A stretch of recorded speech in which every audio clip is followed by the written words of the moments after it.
All right, all right, all right. Let's get started. Let's get started. Let's get started. What would I like to do, Travis? I was about to take a sip of coffee with my mouse hand. Well, Get started. get started with your coffee then, Travi.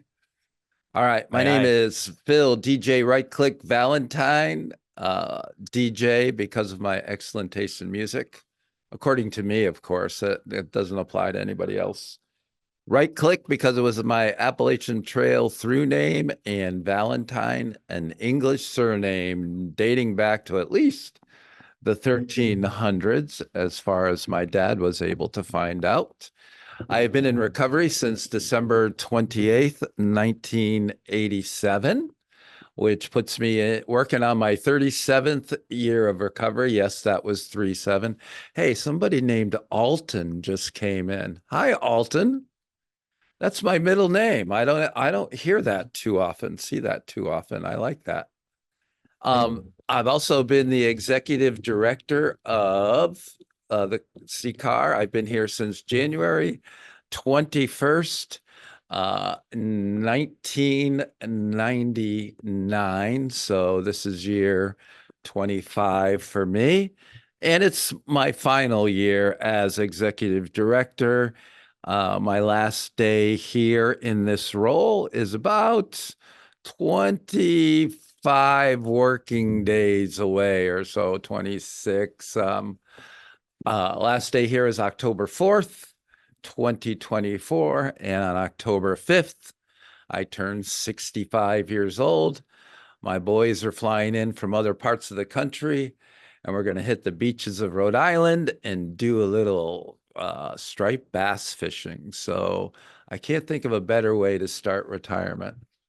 Ivan, you okay, Ivan? You look really serious, dude, for you. There you go. There's the smile. Morning, guys. Good Just morning. experiencing some technical difficulties. I'm trying to get myself situated, and there it is. Thank you. Hi, everybody. You're doing just fine. I appreciate you being here, Ivan, very much. So today we're going to what was entitled, Travis? Why don't you introduce yourself too and tell me what the title is? What are we talking about? So this is getting stuck in recovery. That is Oh, the I know. webinar. I gotcha. Everyone in the right class today? I always ask that in training. I went to the wrong class one time and I've been traumatized. Who am I? I am Travis Cowett. I'm the production team manager here at CCAR. So I've been overseeing the delivery of all of our training programs for just over 3.5 years now.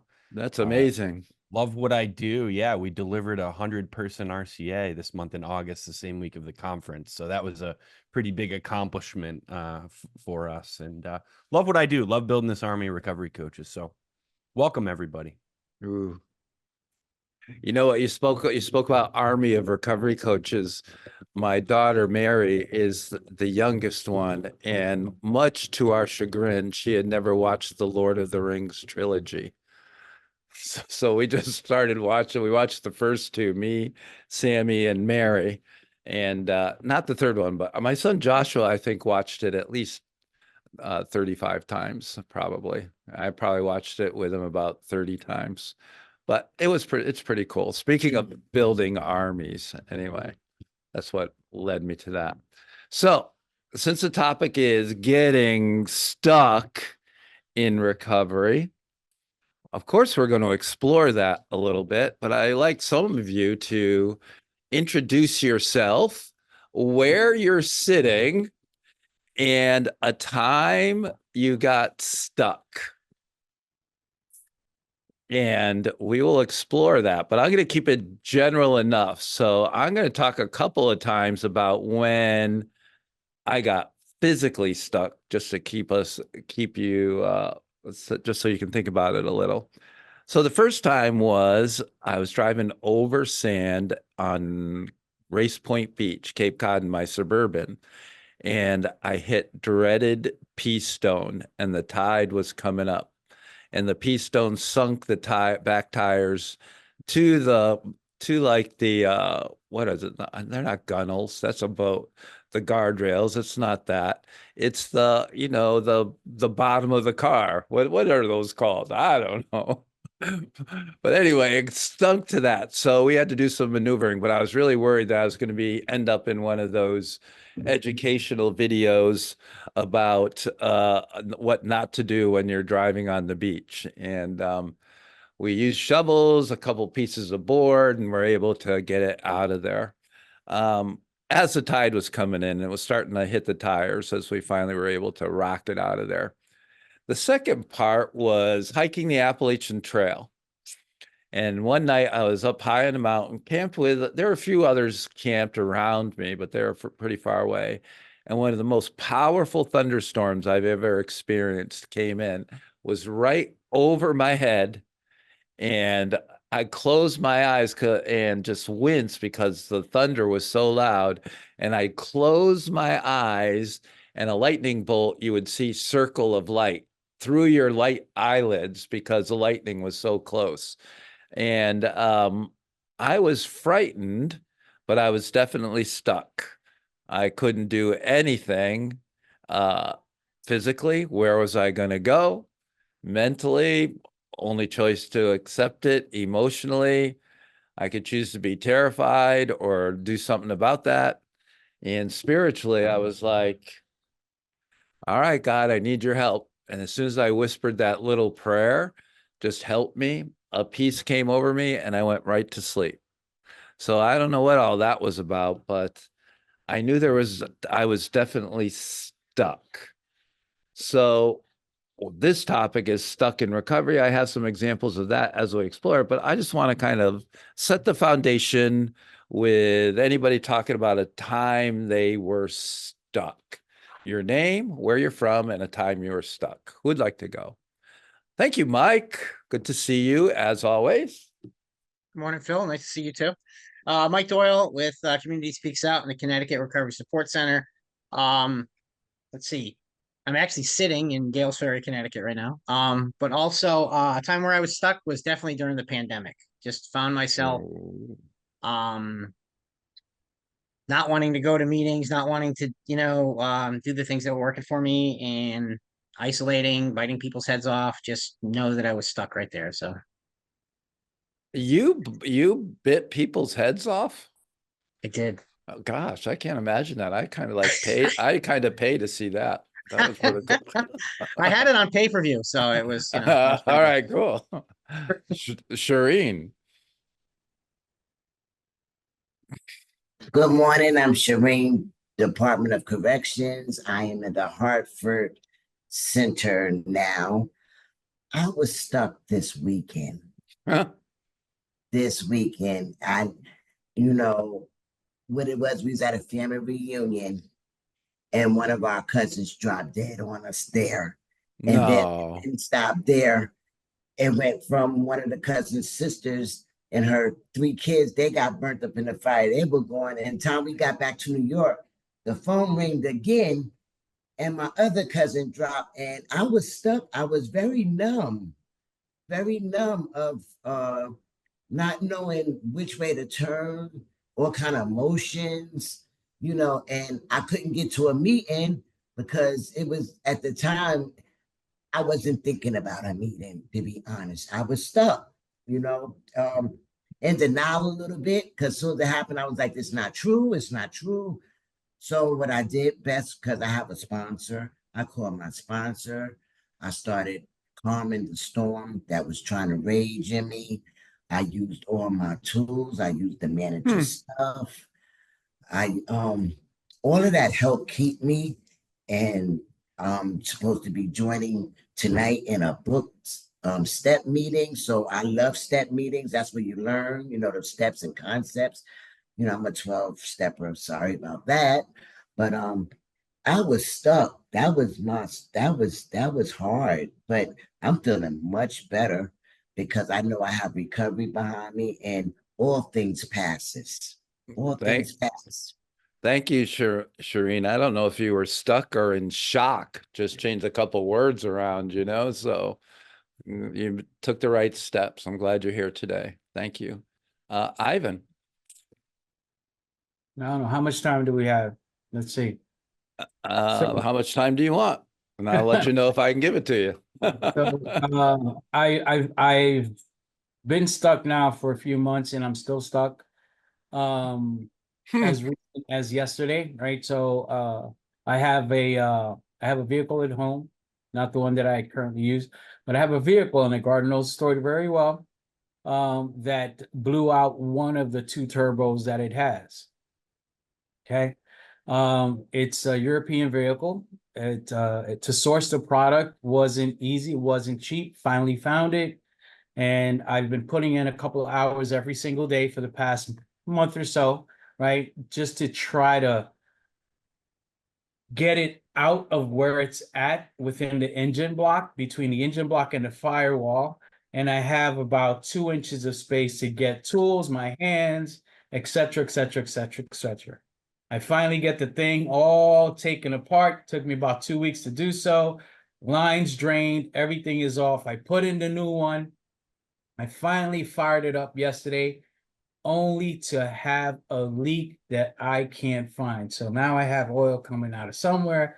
I find myself stuck, almost back to where I started from. Of course, I'm a man of prayer. I start to pray, and I'm like, God, you got to give me some direction here. And I thought of a couple of brothers that I know are pretty good mechanics. I tried to do this on my own, and of course, it was like, why didn't you call?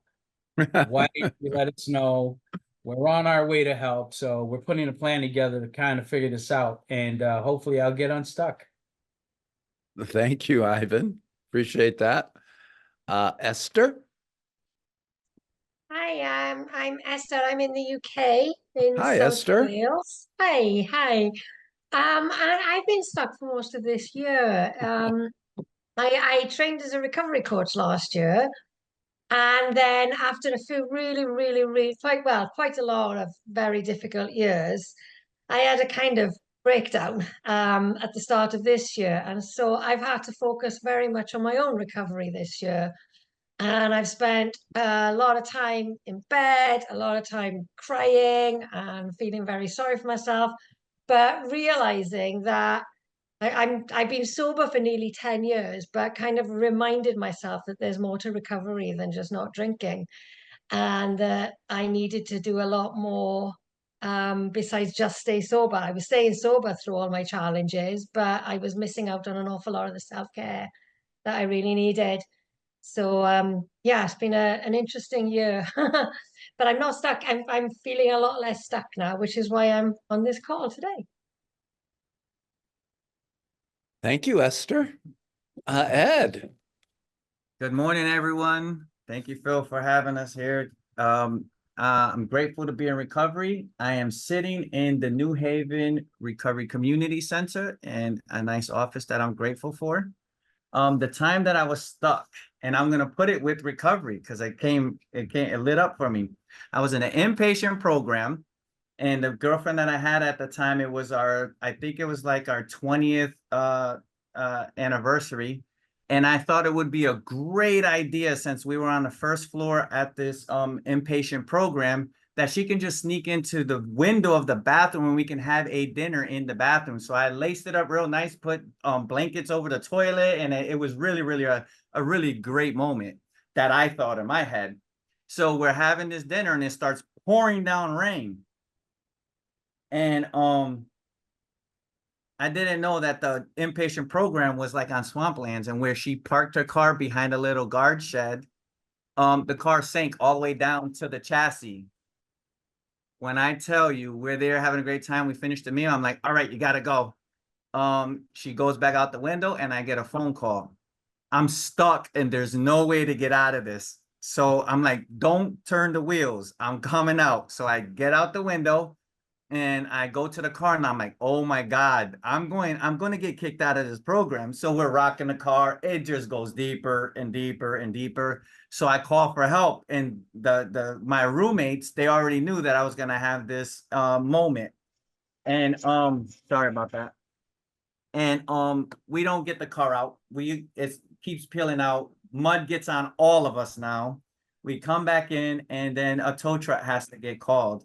So I had to go up front and be honest about what was happening so nobody else has to get in trouble for my outlandish idea. But I ended up realizing that trying to make recovery fit my life instead of fitting the recovery lifestyle, it didn't work for me. So I was stuck in that moment for a while. So it brought me right back to where I was. Thank for you, that. Edgardo. Somebody else. Oh, did I tell you guys how to use Zoom? That you guys usually have a mouse, right? Like this, or a pad, and you can like go down and raise your hand, scroll down and raise your hand like I just did, and then I'll call on you. Like Christine did. Thank you, Christine. Good to see you. Good to see you too. Good to see everybody. Really great to be here.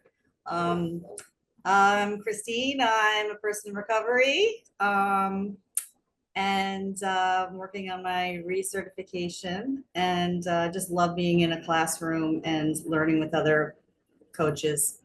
I've been stuck many, many times, many different ways, but the one that jumps out for me the most profoundly was a combination of being stuck not only in my alcoholism, but in dysfunctional, toxic relationships, and a job that was like killing me on a daily basis. Where I was, there was a lot of like verbal and verbal abuse, sexual verbal abuse. You know, it was like in the 90s, so nobody did anything about it, and it was very, very painful. And I just, until I found my way into 12 steps, until I got to a point where I really had to surrender, got myself to an AA meeting with the help of someone else. I didn't have any tools. And even then, it took me a few years. And it really was about obtaining the tools of recovery to know my self-worth, so I knew the path to getting unstuck. And it was not an overnight thing, but I was stuck in there for many, many years. And I never want to go back there again. And I don't have to.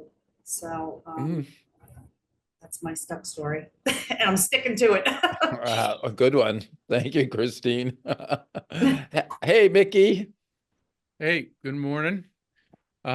So I'm Mickey Wiles, and I'm sitting in beautiful Burlington, Vermont. Yes, you are. Yep. And so I got stuck. I have 33 years in my recovery journey, and I got stuck about 9 years into my recovery, which really was self-inflicted because I drifted away from doing the things that was working for me. And what was working for me was participation and being active in a 12-step program, or being active in AA, because I was one of those people that thrived off the fellowship and didn't really do all the other stuff that was required to advance my recovery. And ultimately I drifted away from that and stopped going to meetings. It was actually when I moved from Massachusetts to Burlington, Vermont, that I decided that I'm good. I don't need to go to this stuff anymore.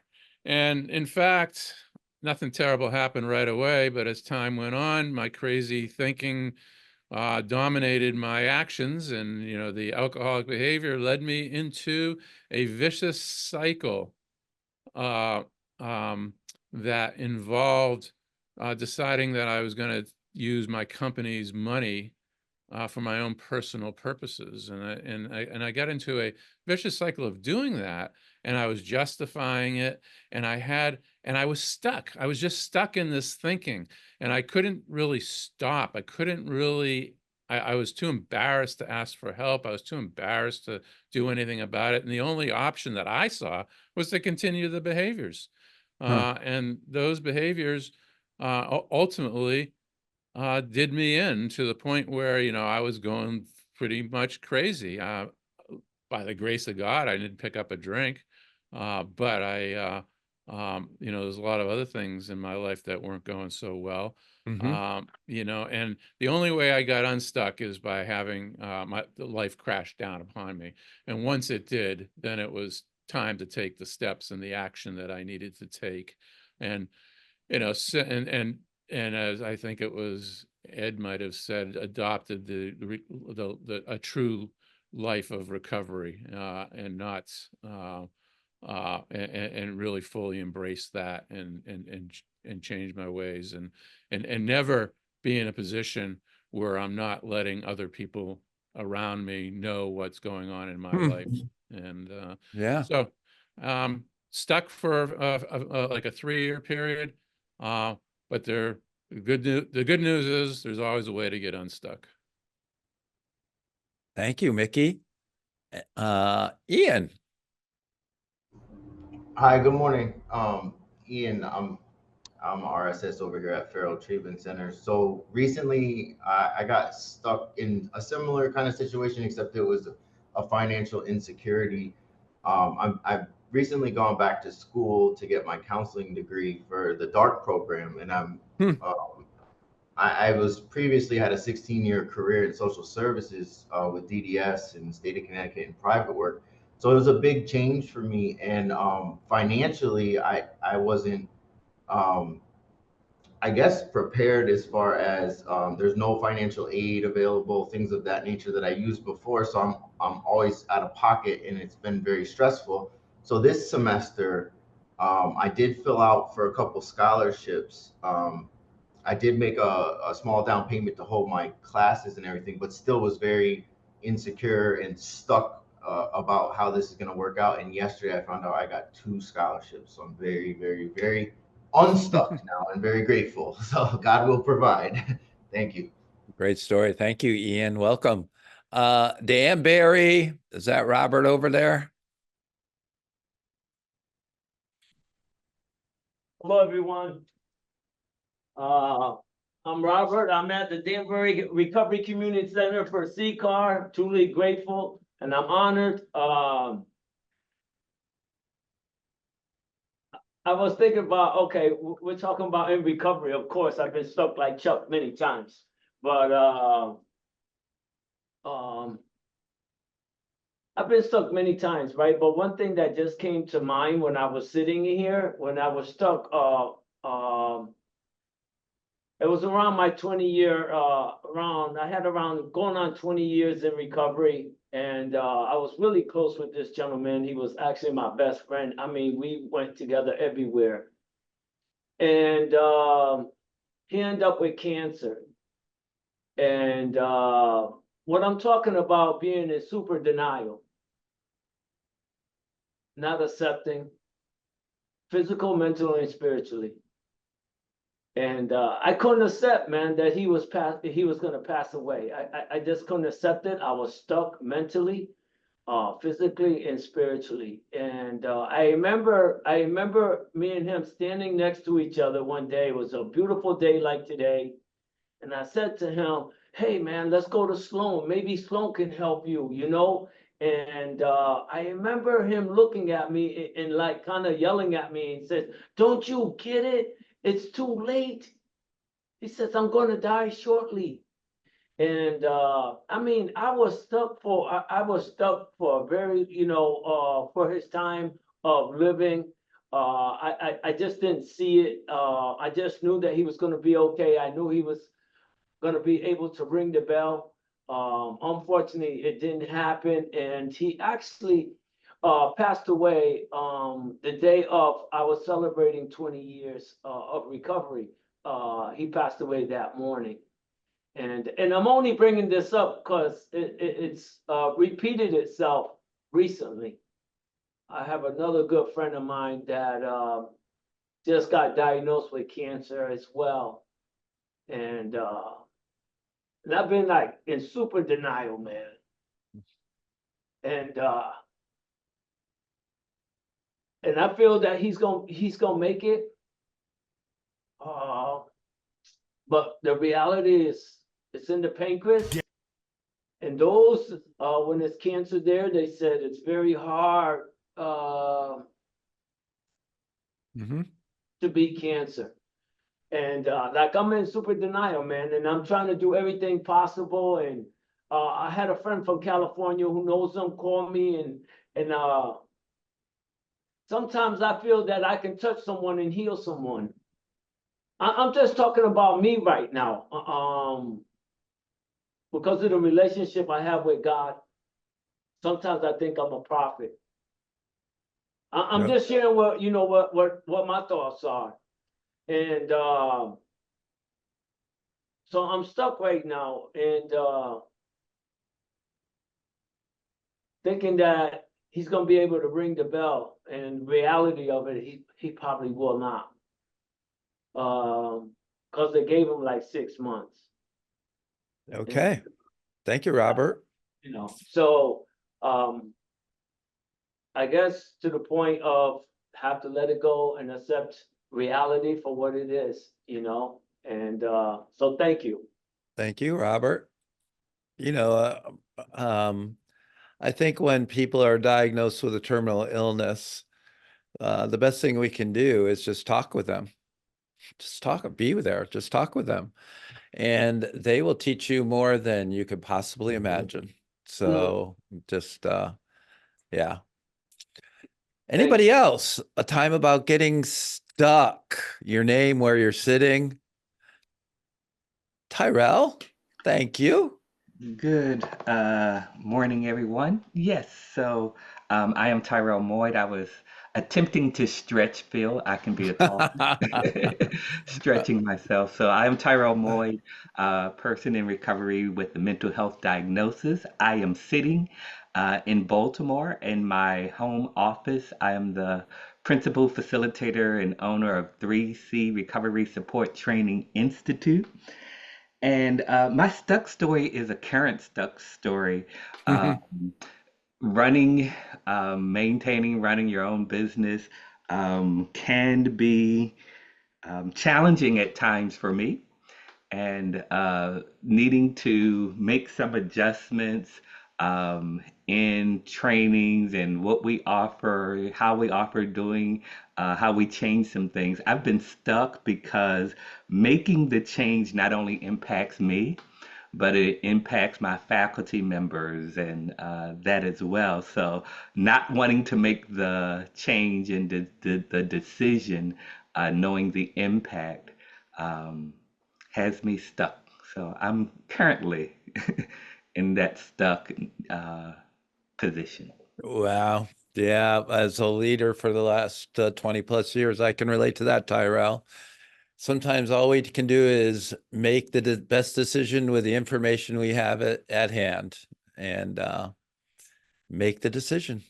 That's all we can do. Michael, you're busy over there, like talking to other people and stuff, but I want to know, like, when was the last time you were stuck? Have you ever been stuck? Plenty of times. Plenty of times. I was stuck one time in a fence, and that's the first thing I could think of. I was getting chased by multiple people. Yeah, police was one of them. It was a group of other people chasing me, but then I got into somebody's backyard, and there was two big pit bulls. And I jumped on top of these garbage cans, and when I jumped on the fence to go over, my jeans got caught. So I was upside down, and I got caught by the police. And luckily I got caught by the police and not by the other group and by the dogs, right? That's the people I was like the main worry of the whole situation. But I got down. The funny thing is that the police officer waited till the paramedics to get there to get me down. So I was stuck literally for like a half hour upside down by my jeans, and it was not a fun situation. I think we heard this story when I brought up the topic of fences and describe a story you had with a fence. I think I remember you doing that. I didn't tell you that one. I told you the fence story was the little kid next door. I woke up in the middle in the morning with the kid caught on the fence. That's the fence story that I told you. And Phil's fence was invisible. Yeah, Yeah, yeah. Okay. Anybody else want to just introduce themselves and say where they're from and a time they were stuck? Anybody else? All right. Here's your first little question. You all guys all talked about being stuck. Define stuck. Define it. What do you mean by stuck? When I say, and in the Recovery Coach Academy, this is part of the stage of recovery. It says avoiding stuckness. And I'm not sure stuckness is a word, and I'm not sure. I have a really old version, so I don't know if we changed that. But that's stage 4 of the integration, usually years like 6 to 10 in recovery, that we want to avoid getting stuck. How do you define stuck? Ivan. I'd say for me, the definition of stuck is being in a place with limited mobility and or options that requires some thinking. Okay, like that. Thank you. Shireen? For me, it would be Shireen on pause. Shireen Just on stop and breathe. pause. On pause. Okay, like that. What do you mean by stuck? Come on now, somebody else. Hi, Melissa. Good to hear from Hi, you. Phil. I feel like it's not really knowing where to turn. Not knowing where to turn. I like that. Thank you. Christine? For me, it's really not believing that I have choices or any Okay. choice at all. Not believing you have choices. Excellent. Thank you. Ed? Yes. Usually when I'm stuck, it's when I get to a place where I have no clue of how to get out of the situation, and usually it causes me to ask for help. Okay, thank you. Tyrell? For me, I wrote, it's those times where I'm unable or unwilling to move. Ooh. It's a good one. Okay, thank you. Tyrell always gets me like thinking. He's always has done that. Jessica? Good morning, everyone. Good morning. For me, it's when I don't have control. When I don't have control over the situation, and because I'm always, well, I'm trying to get out of survival mode, but so you want to have your plans and you want to be able to like be in control. And when I don't have that, then I feel stuck. Huh. Thank you for that. Got me Yeah. thinking about that too. Ian? For me, it would be the absence of the practice of faith and acceptance in my program, and it would hinder my action. Okay, thank you. Ted, good to hear from you. What do you think about getting stuck? Getting What's stuck. it mean? It popped into my head not using or not knowing which tools to use hindering forward movement. Okay. Thank you. Anybody else? Well, how do you think of when what we said? Name a time you were stuck. What classified that as being stuck for you? What made that being stuck? Heard a lot of ideas. Anybody?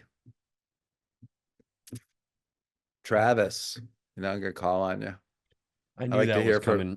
I know, because you looked in a certain way at the screen. I'm ruminating because the question in my head is being stuck always a bad thing, right? So for me, it's about, have I given myself permission to move or stay still yet? So it's about that inner dialogue for me, being stuck. Does that answer your question? I know you asked another one. I don't know if I No, well, it's the definition of stuck. So when I think about most people, I think most way it's interpreted is getting stuck is a negative Right. connotation to it, right? So I like that fact. Is it always negative? That's a great question. Yeah. I want to say your name right. Aisha? Did I get it right? Close. Aisha? You got it perfect. Peace and All right. blessings. Yeah, well, I was listening to the conversations, and my greatest stuck is the technology today. And I was listening to Mike talking about the COVID, and that put me in a stuck spot, not being able to keep up with the transition to the whole virtual thing. Mhm. So when I think about stuck, my definition of stuck would be not having a clear understanding of what's going on, and really not having the capacity seemingly to figure it out. So I feel stuck when that happens to me. Huh. Wow. I love this. You guys are great. Anybody else want to chime in? Michael, thank you. I look at it like being in one spot and you seeing the next spot that you would like to be in, but you can't get to it, right? It's like if you was to be in your canoe or your kayak, right? And you ain't had no paddle, and you like in a river or something, and it's pushing you, and you want to get to the other side, but you just can't. Yeah, but I'm not stuck, dude, because the river's flowing. I'm going somewhere. I Yeah, just don't know but where I'm going. but you want to get across. Well, that's not But being stuck. yeah, if you try to get across and you're on, let's say you're on an island. No, I would say like you hopped out onto one of those tufts, right? Or whatever. I can't, and you're hopping in the water and you wanted to hop to the next one, but it's too far away. And you look back and you can't make it back to the other one. Now you're stuck. But how about you on the island with nothing on there? Phil? You're There's stuck nothing on there there. too. So, all Well, right, there you Ted, go. let's hear what Ted has to say. Phil, I was just thinking of, I got stuck in the 100-mile wilderness for 48 hours when I was hiking the Appalachian Trail, and I went off trail. I did what I swore I'd never do, and I went off the path. Why? And because I was trying to catch up with people that were ahead of me so we could finish at the same time. I had rolled my ankle and I was boy. 40. Long story short, I got out. But while I was stuck, I didn't have a solution on how to get out. There was zero solution to extract myself out of that situation at the time. Wow. Yeah. Prayer worked though. I prayed and amen. I was found. Yeah, that's it. You were lost, but now you're found. You were found. Amen. All right. You guys know I'm a fan. A lot of you know I'm a fan of the 4 quadrants, right? And White Bison has 4 quadrants of healing: physical, mental, emotional, spiritual. When we talk about getting stuck, like Michael's canoe thing, or being in the woods, or me in a car, that's a physical stuckness, right? Where you can't get out. You remember, like, well, some of you are as old as me, but a lot of times they had these quicksand movies. They don't show quicksand as much anymore, but when you fell into the quicksand, you were definitely stuck. You're not getting out, right? And actually, in my house in Rhode Island, we're on a cove, and if you go too far to the right, the mud gets really deep, and you can get stuck pretty quickly there too. So you got to be a little careful about where you step. There's a physical stuckness. Is there a mental being stuck? You can't stop your thinking. Is there emotional being stuck? You know, I remember one time we were in the Bridgeport Recovery Community Center. I did the feeling wheel, and there was a guy sitting over the thing, and he was like totally perplexed. His jaw was like, so of course I called on him. I said, hey, so what are you thinking?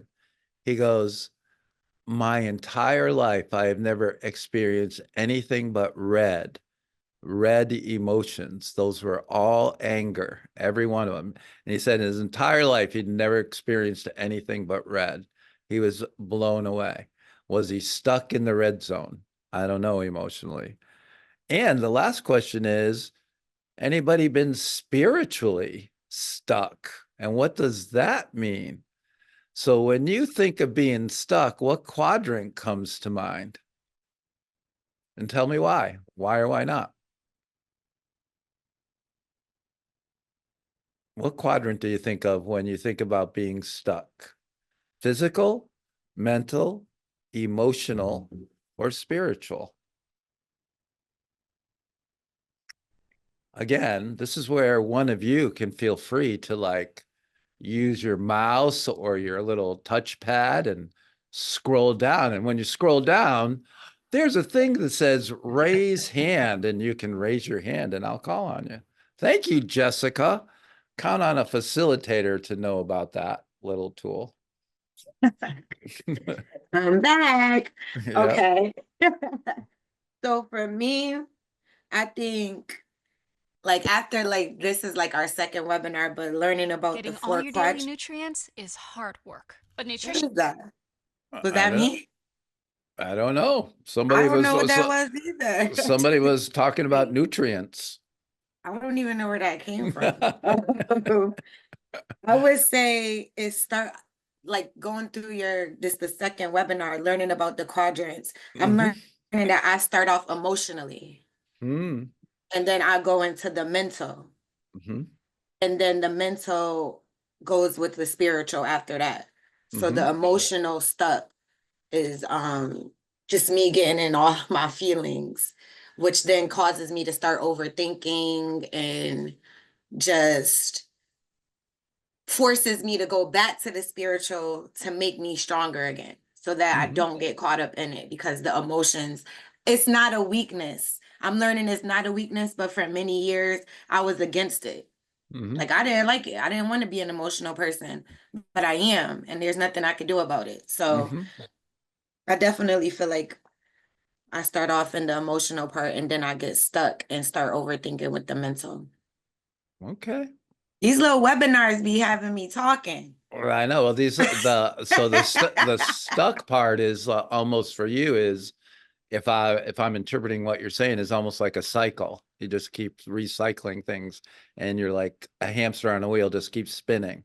You don't get anywhere. Gotcha. Okay. Thank you. Tyrell.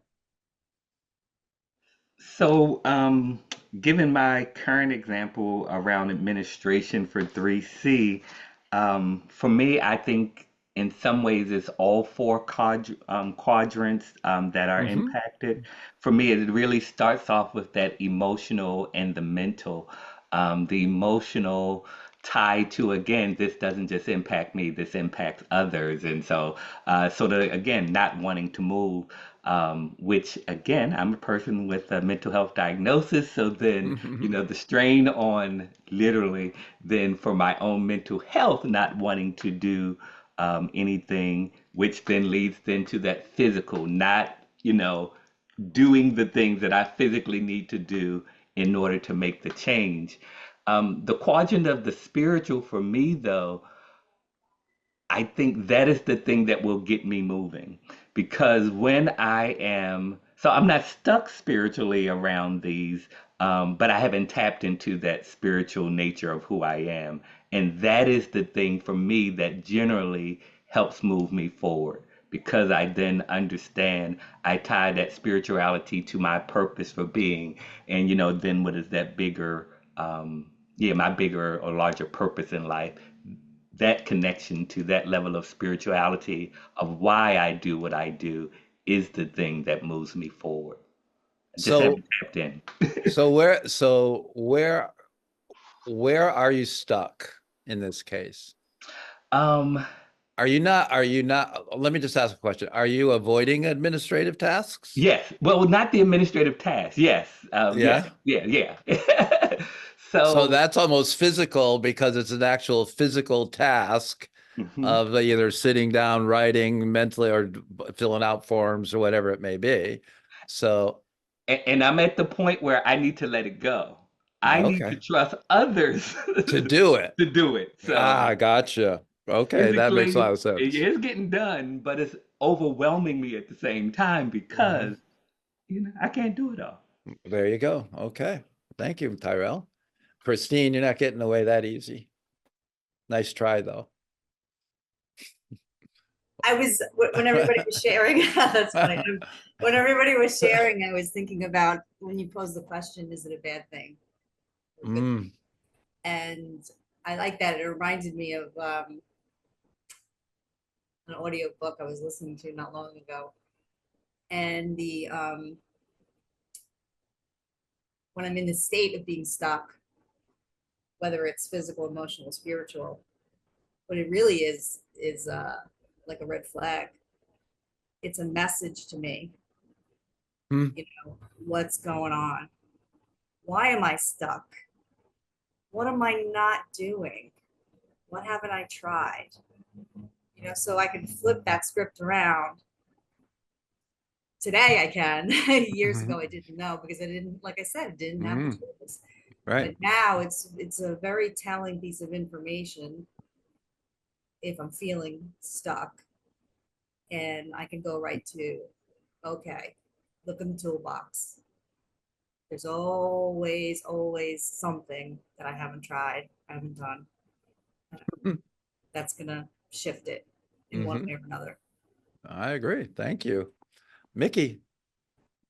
Yeah, it's already been said, you know, that any of the quadrants can come into play here.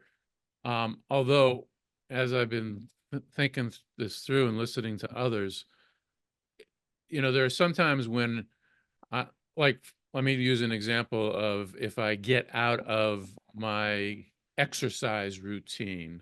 And so that's like you know, identifying that's a physical, you know, I'm not taking action, I'm not doing the physical, but to get out of that area of stuckness, in order to change the physical aspect, I need to look at some of the other quadrants or another quadrant to understand what I need to do to move myself out of being stuck. And you know, that may be a spiritual solution, or it may be looking at the emotions that are keeping me from taking the action that I want to take. So, you know, I think it's using the quadrants to identify where I'm stuck, but then also identifying what the solutions are for that. Okay, thank you. Here's another question for all of you. What does being stuck feel like? So we'll go into the emotional part. What's it feel like? And if you don't want to raise your hand, just put some words in the chat too, so we can see it. But I'd love to hear from some of you too. What does it feel like when you're stuck? I know for me, when I go into the mud and sink into the mud, my first kind of like guttural reaction is panic, like, Ivan. I'd say paralyzed, helpless. Parallels, helpless. Yeah.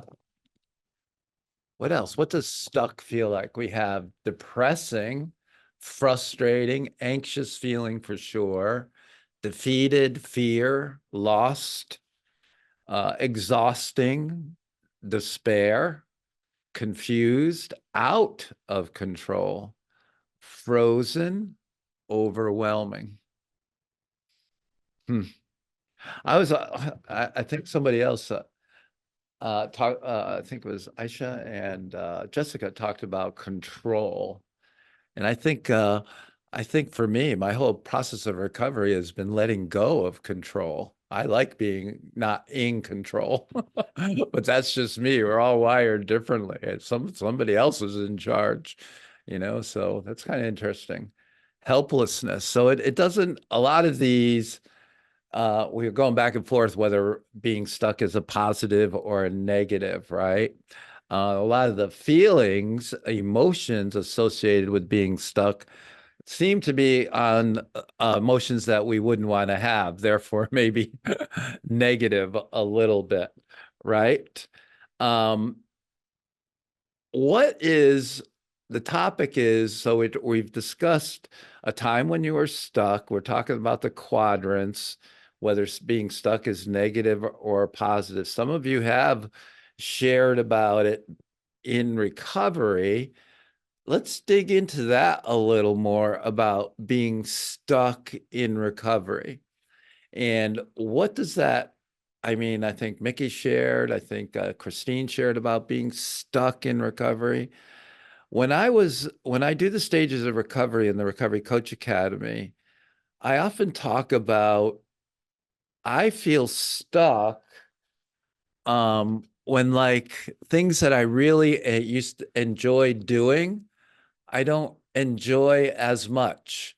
And they seem to me to be in like 7-year cycles. And I don't know what that's about. So when I first got into recovery, the first 7 years I stuck to playing golf. It was like one of those things. And then again, I found um,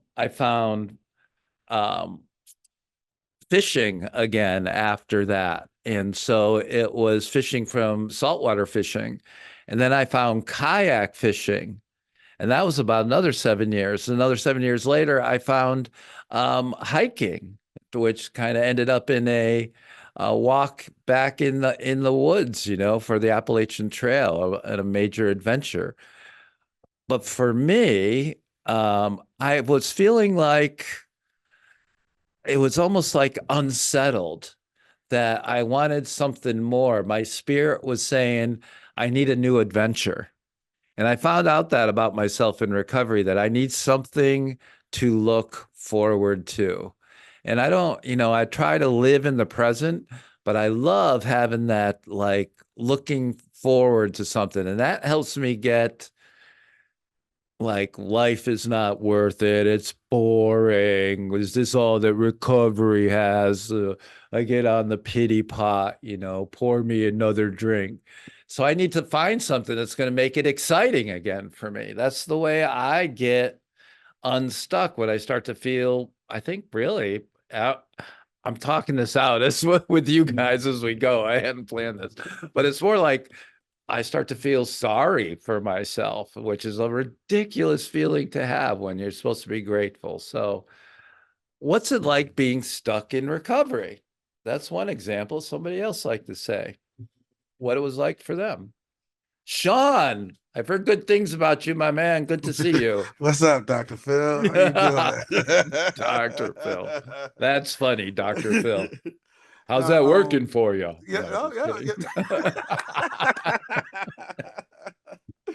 No, I feel like stuck for me in recovery, it's when I want to go back to isolating, you know, because I'm really a Yes. people person. I love connection, but I Yes. tend to want to isolate, and I call it like the ostrich, like head in the sand, you know, like I Mm. just want to go be buried under the covers, whatever issues I'm dealing with, see magnified.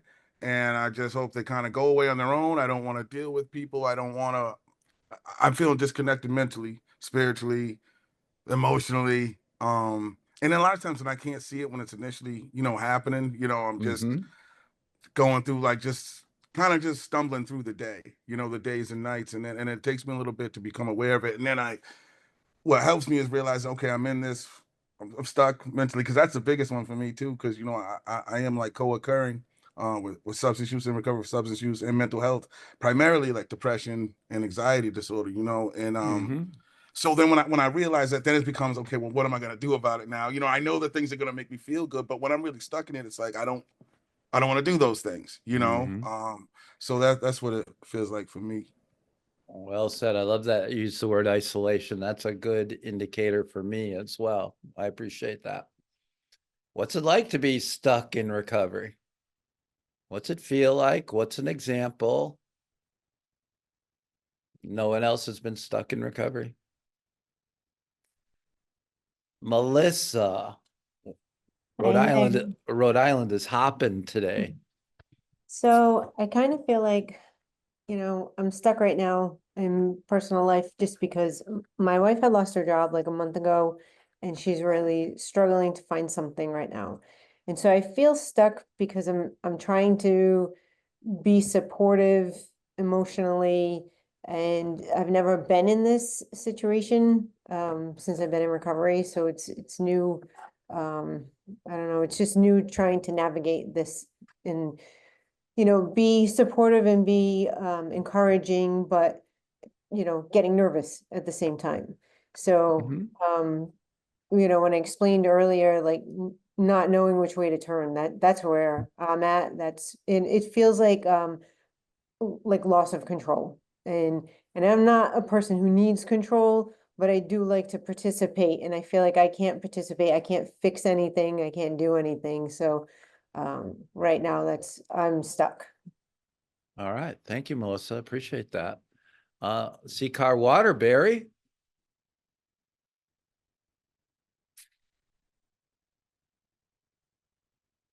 If CCAR Waterbury raised their hand, but they have to be unmuted so we can hear you. There you go. There you go. So for me, it's like I'm new to recovery, but going back, for me, it's like not getting what I want at that moment. You know what I'm saying? Like I want something now and I can get it. I turn back. You know what I'm saying? Like I'm not gonna do it. You know what I'm saying?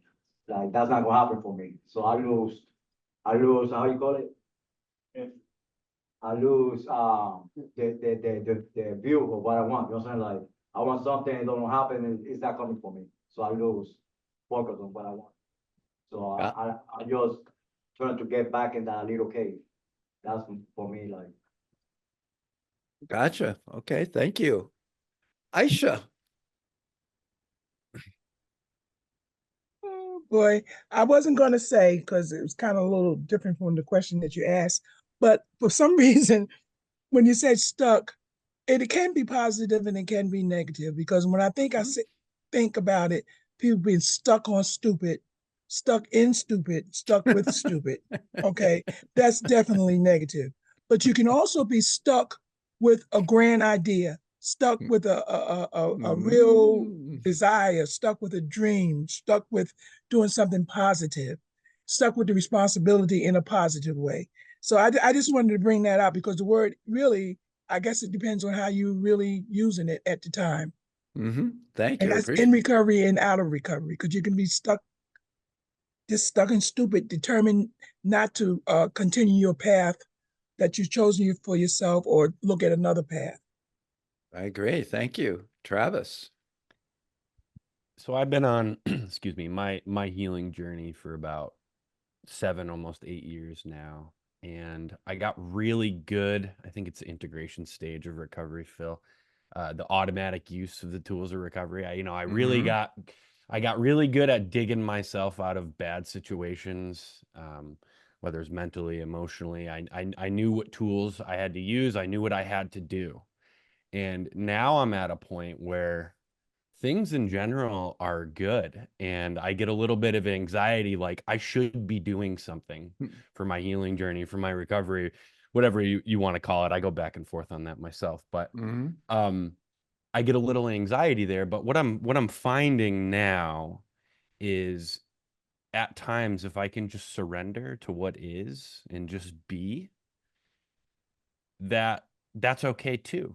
I talked a little bit earlier about like giving myself permission to move. Well, sometimes it's also permission to rest because that's all part of it too, right? So that's kind of where I'm at. I don't know if anyone resonates with that, but that's what it means to me right now, presently. Thank you. Cool. Time where you were stuck in recovery.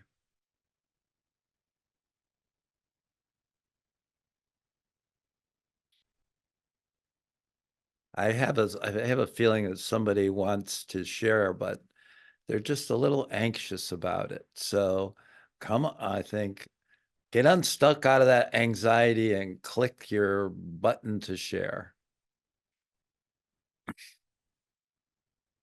I think Virginia was about to share. I do. I just think she was. Either that or she's reading email. I'm not sure.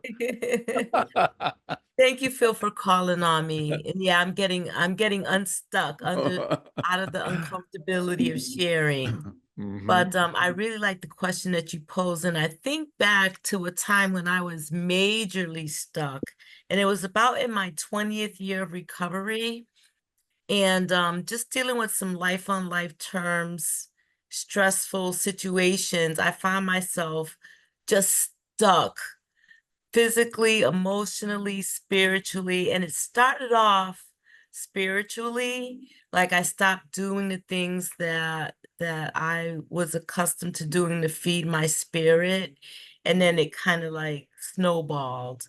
And then I found myself on the couch, for weeks and weeks and months.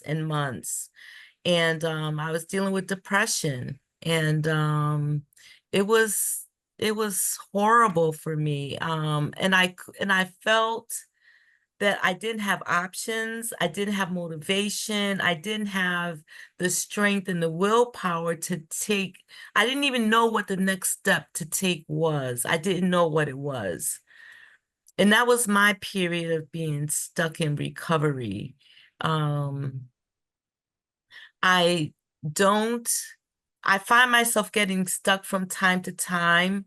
But what I learned from that experience is that, you know, just doing something, taking one step to kind of feed my spiritual sense kind of gets me out of the stuckness a lot sooner than it did before. So that's really important for me to take the next step, whatever that might be, whether reconnecting with my higher power, reconnecting with the fellowship, reconnecting with other people in recovery, helps me get out of that stuck phase. Well said. Thank you, Virginia. Anybody else?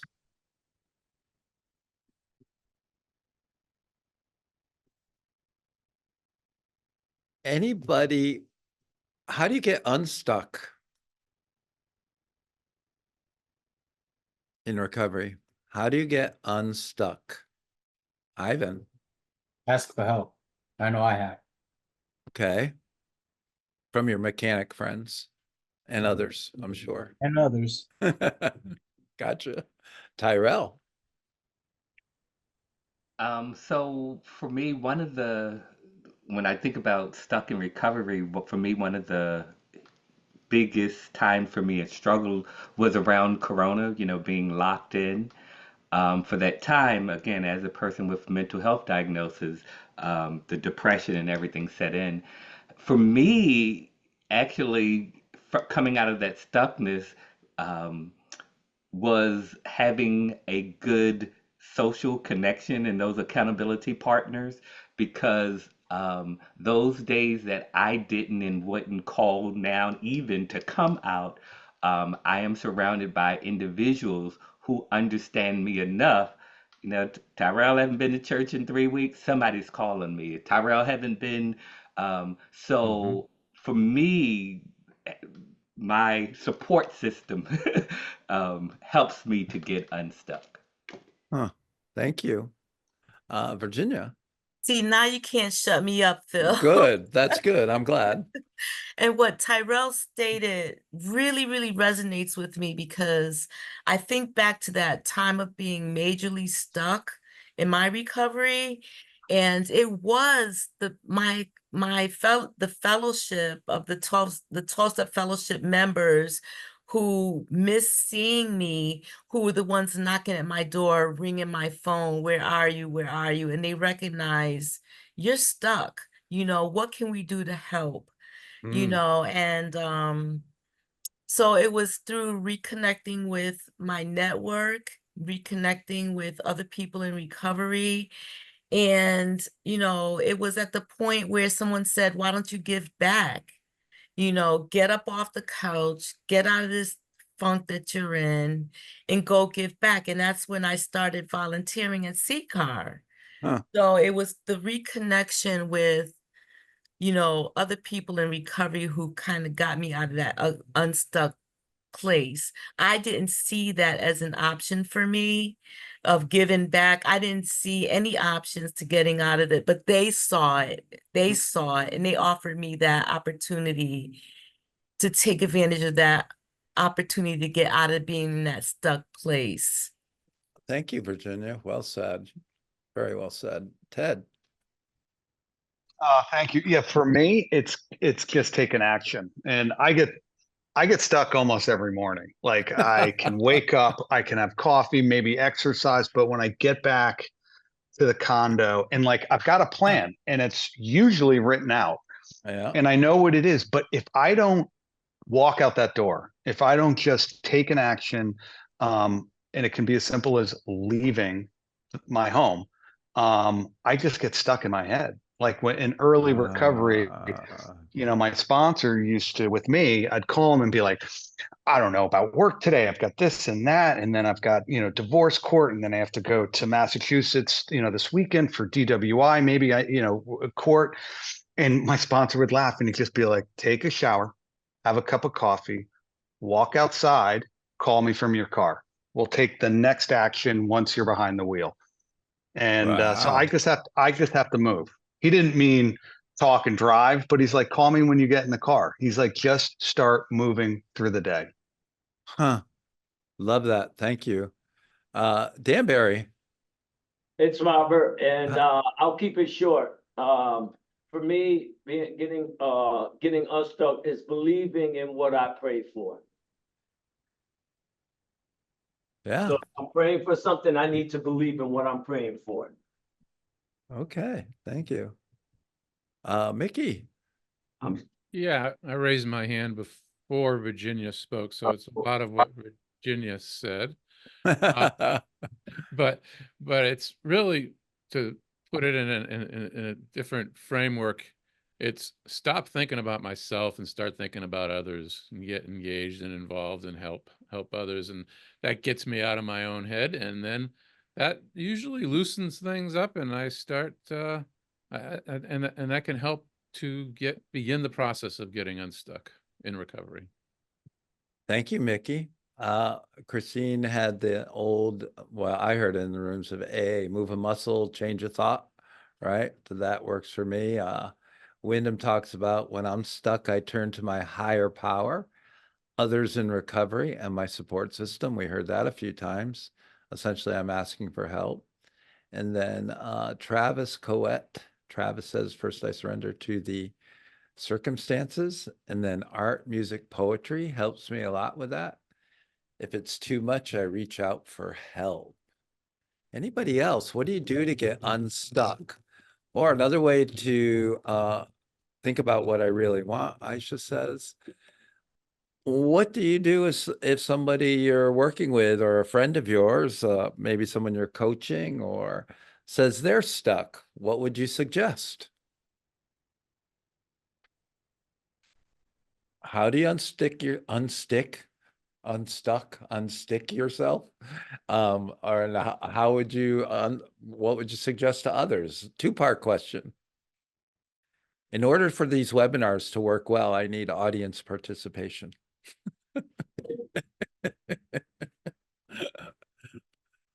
Thank you, Michael. I think it goes back to like the curiosity, right, of caring, right, enough to know to know because I care, right.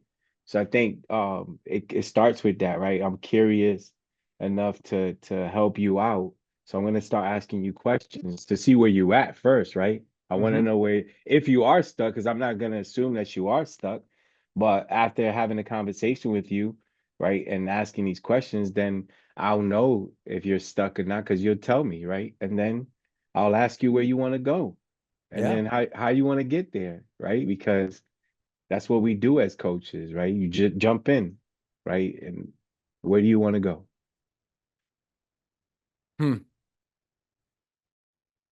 I think I was making some notes too. I think Ted, you talked about what if we're not actually physically stuck or stranded, right? If we're not physically stuck or stranded, we are always stuck in our own head. We are always stuck in our own head. And I would even venture, I guess it could be worrying about the future. It could be, you could get stuck doing that.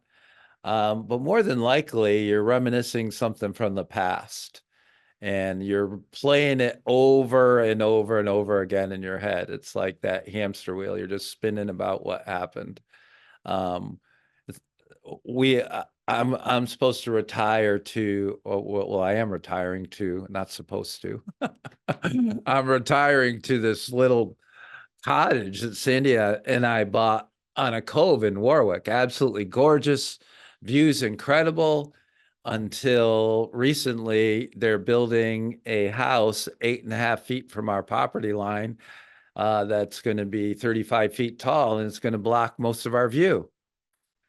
So, well, what do I do with that? That's a good place I could get stuck in resentment, right? Resentiment, playing it over and over again. Or you just what's the alternative? Could this maybe provide another opportunity? You know, we sell and move to a better place, or we think about I don't know, you know, or maybe the best neighbors in the world are going to buy this place. I have no idea. You just don't know. But I can get stuck in like, ooh, the excavator is there. Do I have any C4 where I could blow the thing up and not get caught? No, just no. I'm a good demolition guy. Yeah, there you go. You know, I'm not well in the head. I don't know if that's me being stuck or just like getting like kind of nuts, but you know, because it didn't go my way, you know, so that's where I get stuck. But I don't, so that could be looking in the future, living in your memories. A lot of times I think for me, that when I get depressed or despondent, I'm living in my head, living in memories. I think another thing that gets us stuck these days is the phone, is scrolling like through Instagram or Reels or TikTok, just scrolling when you said, I should be doing, you know, I could be out going for a walk, but I'm just sitting here scrolling. So I love what you said, Ted, about how important it is just to take an action, just get out of the house. If I just take the first steps out of the house, then I'm much better than sitting in a chair on a couch and just being stuck in my head. And so, any thoughts on that, on what I just shared? What do you think? Again, this is like audience participation. And I think I think I like this guy, Sean. He seems to he know what he's talking about. Either that or yeah. When you were talking, Phil, you know, it made me think too, and it goes what you said goes back to the two-part conversation too. Like, what steps do I take to get myself unstuck, and what would I advise? You know, like a client I'm working with, and it goes back to, I know for me, and I found it helpful when I tell the people this too, is because when I get stuck in my head, I'm really focusing on all these things that I have no power over, you know, and I may not have control over. So when I just find acceptance for that and focus on the things I do have power over. And, you know, and then break that down into even like smaller steps. So like if work with somebody else, like, hey, you're feeling stuck. Well, what's going on? What are your short-term goals? You know what I mean? And what do you feel like the barriers are right now? And then break that down smaller. Well, what can we address first? So it doesn't feel so insurmountable, you know, because I know like for me, if I'm trying to deal with everything at once, it feels all overwhelming. So I break it down into smaller pieces. But the big thing is just focusing on things I actually have power over, you know. Yeah, that's a great point. And even when I go to the house example, right? We were like 1,000 on the magnificent scale. So maybe we dropped to 800. Is that like worth abandoning the place because the view's blocked a little bit? No, we still got an incredible place. But, you know, anyway, Christine, you look like you're deep in thought right there. I was, because I was thinking about what I was going to say, and Sean basically said it. Yeah. But for me lately, it's been really just, so what's not only move a muscle, change of thought. So what is the action? What can I do? What am I not powerless over in this moment? And then keeping it simple, because historically I would overwhelm myself and look to the end goal and be like, well, that's just too much work to get there, you know. And it's really like, today I am looking at my physical, emotional, and spiritual well-being. And what does that mean? So This sounds funny. Like, what's the least amount I can possibly do that's going to actually help me to shift? That's non-negotiable. Like, and taking the shower has become one. Like, there's a whole everyone's talking now about these, cold water plunges and stuff. For me, it just has to be, I'm not a fan of that, but it's like, like you said, step out of the door. Yeah. Step out into my backyard and let the sun shine on my face. Eat something that's not processed food. I don't know, Yeah. just one little a glass of water and a banana instead of going right until like the processed cereal or whatever, or the Entenmann's box, all these things. And it's amazing how these little tiny steps, these simple steps, can start shifting one of those quadrants, which in effect affects the other quadrant and the other quadrant. Well, I know you can relate to this. So what I've really, everything boils down to try to keep it simple, right? There's a moment, if I can get myself to do it, where I have my paper on my drawing table and I have an alcohol marker or a permanent marker and I start to create art. And it's almost like that time where you draw the line and it's almost, I feel this is exactly where I'm supposed to be, and everything else kind of disappears and goes away. It's that creative process, the artistic process that just at this point in my recovery in my life, that's where I'm supposed to be. Right.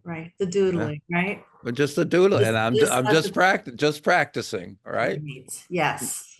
Just Thank keep you. practicing, yeah. Ivan. So a couple of things that work for me when I'm stuck in my head. When I'm stuck in my head, that's when it's the loudest. And when I express it, when I voice it, it kind of loses the momentum or the power or strength that it has over me. So I like to talk about it with someone that I can confide in, usually my wife. Or if it's something that I need to talk to one of my brothers from church, I talk to one of my brothers from church. But a few years ago, I was at a fellowship, men's fellowship, and the pastor turns around and said, "Hey, what is one of the most intrusive things that are or barriers that are in your life right now? Write it down on a piece of paper." And in doing so, it lost so much power, so much control over me, just putting it on that piece of paper. And it felt like almost releasing a valve, right? It no longer had that much control over my thoughts. And so writing is an outlet for me. Sure.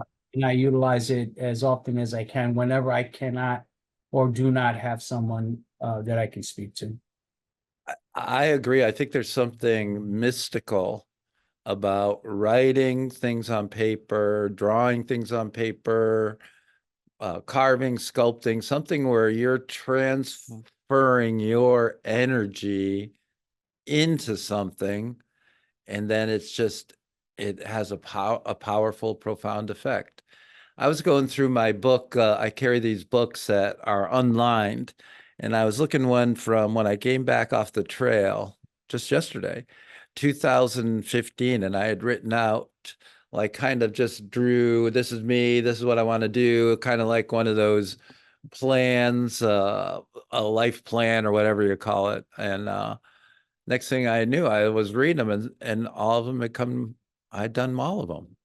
But I hadn't gone back and looked at that plan every day and said, "Oh, check that one off the box," or check that one off. It was just one of those things when you put it down on paper. I mean, hopes, dreams, like barriers, like you said, they help unstick us. Like, I also like to think of, I shared this at the keynote last week at Multiple Pathways, that I have 6 A's that I want to pursue once I retire. That the first one is an artist. Then I still want to be an author, where I'd write, an advocate, Okay, I definitely want to be an adventurer because adventure fuels my life. I want to be an angler because I live on the water, so I want to catch a lot of fish. And I want to be an athlete. And when I say athlete, I just want to take care of my body well enough that I can do the other five, right? So those are the things I put out there on paper. I write them down so that, and each one of those resonates within me. And so that's what I'm looking forward to keep me unstuck in today. Hi, Lori. I see your hand raised there. Hello, sorry about no camera. My camera slide is stuck and I've already broken 2 nails trying to unstick it. So I decided just to leave it closed. A couple things that came up for me. One, you just reminded me about one thing that got me totally unstuck during my recovery is forgiveness. Forgiving my parents for one. That Wow. propelled my recovery tremendously. And it wasn't even a forgiveness I accepted immediately. It happened when I was walking. All my kind of experiences come that way. But it also I disagreed with it when it happened. I said, "There's no way," especially my dad. That was a never. I said, when I got home, I was going to write out pros and cons. I've got home from the walk. I don't even remember how I even got home because I was just in this mesmerized state. But when I got home, all I could write was, "I forgive my parents." I couldn't write any pros and cons. It was just done. It was the weirdest thing. But that to me was huge in unsticking me. But it was also a kind of a change in perspective. And to me, I think that's the biggest way to get unstuck. By meditation, walking, movement is what I tell all of my recoveries. Get up and dance, go out, take a walk, sing, do anything to just, move that brain. Also, on a positive note, to me, sometimes getting stuck is a positive because sometimes we're meant to be there. And maybe there's something that needs to happen that we need. For example, and this is a weird one, but for example, when I walk, if I can't find my keys, just the change in perspective of, damn, I can't find my keys, I can't get out of the house, I can't go for a walk, blah, blah, blah, I'm late or whatever. The first thing I think is, how is this working for me? Is there a reason I'm supposed to get out there later? Is there someone I need to talk to? Is there something I need to see out there? Is it an accident I need to avoid? So I think of it in a way that it's helping me. So it really is just a change in perspective. Thank you. I love what you talked about forgiveness. What a fantastic point that is about how that can unstick us from the past and resentment and anger. Brilliant. Thank you, Lori. Hi, Robert. I like unstuck. I like what Ivan had said. Actually, being able to talk to someone about what you're stuck about, it seems to lose its power over you and control you. But one thing I love what Ivan said is something that I did that was suggested to me earlier in my recovery is they used to say, a God box, but I call it a God notebook. It's something that I write and I put it on paper, and it seems to help me. And you said it once it's on paper, if for some reason, and I don't know what it is, but I can feel within me, the turning of able to actually let go of whatever I'm stuck on, and it helps me so much to do the writing. He just reminded me, and it's something that I do on a regular basis. Actually, I keep it in my car. Thank you for that. Well said. Anybody else about anything we've talked about or wrapping up here? Sean, what's up? Hey, it's something that Lori just said to piggyback off of when she was talking about forgiveness. And that's been a major thing in my recovery it's also forgiveness for myself because I have, a lot of like shame and guilt and remorse for, the wreckage of my past and those that I hurt. And sometimes really just holding on to that. So as I've been learning to work through forgiving myself, and being kinder to myself, that helps me get unstuck. Yes, thank you for that, Sean. I agree.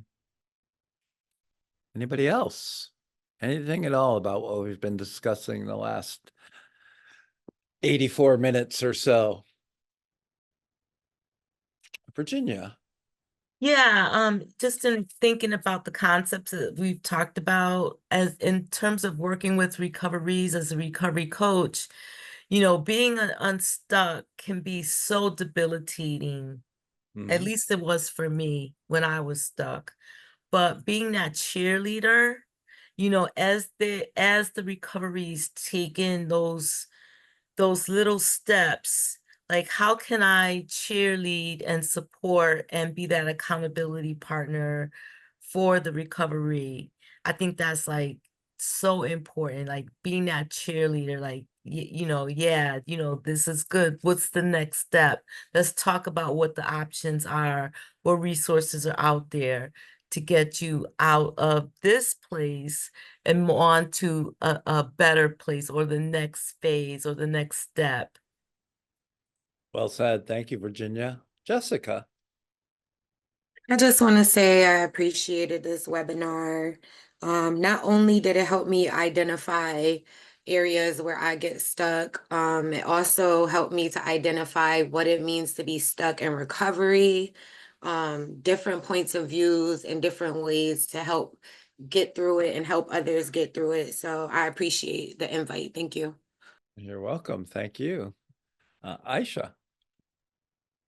Okay, Mike Serrano, here I go again. I don't leave audience without saying to everybody, let it go. And one of the greatest ways that I found out of letting it go is through emotional freedom techniques. I don't know if people have heard about the tapping, where you tap on the meridians in your body with your fingertips. Gary Craig is the author, is the founder of it. And I advise everybody to go online, look up EFT or tapping, Gary Craig, and learn how to let it go through emotional freedom techniques. That's all I'm saying. EFT, emotional freedom techniques and tapping. Gotcha. Yes. Thank you. It's very beneficial. Gary Craig, not the one from morning radio fame. No, sir. No, sure. I think it's a different one. No. Gotcha. Thank you, Aisha. Michael? What are you thinking about, Michael? Yes, you, peacemaker. I was just thinking about how it's just a coincidence that so many people from Rhode Island is here, and I got a Rye Care shirt on. Hey, there you go. Represent. I have mine on too, Michael. There you go. Travis. Hi, Phil. My thoughts. Well, I think we all have different definitions of what getting stuck looks like, right? And it just speaks to that idea we talk about in all of our trainings, that recovery is different for everybody. We just have to ask, the good question, be curious, and support them along the way. I think it's really that simple, right? I appreciate this time with everybody. Thank you. I also think my sponsor, who Mickey knows now, he's always talked about remaining teachable. And when I'm stuck, I'm not teachable. I'm not curious. I think Michael used that term. I think to getting unstuck, I have to ignite that natural curiosity, look for that moment of awe and wonder in every day. When you live in Rhode Island, where I live, it's like you have a lot of open sky and the clouds and the birds and the wind blowing and the water. You can just see awe and wonder in that every single day. I have to be open to learning. So that's why the art is very important to me, because it's incredible. It's for me, it's just an open, like, I have so much to learn and I'm not intimidated by it. It's like a huge landscape that I just want to go and explore and see what happens and just process that. So it's about learning. I think when I'm creating, it's also adventure, because I don't really know. When I create, I don't have an end product in mind at all. I just kind of go, oh, that looks kind of cool. I think I'll draw something here. I think I'll draw an eye here. And for you, those of you who've seen my stuff, it gets pretty weird, which is me. I'm pretty weird. So I kind of like that. And even that part about what Lori talked about, forgiveness, You know, I've learned to forgive myself if I think I made a mistake while drawing or something.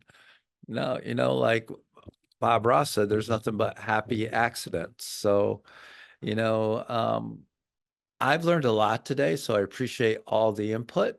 I hope you all have a sparkling rest of your day today, and get yourself unstuck. Talk to you later. Peace out.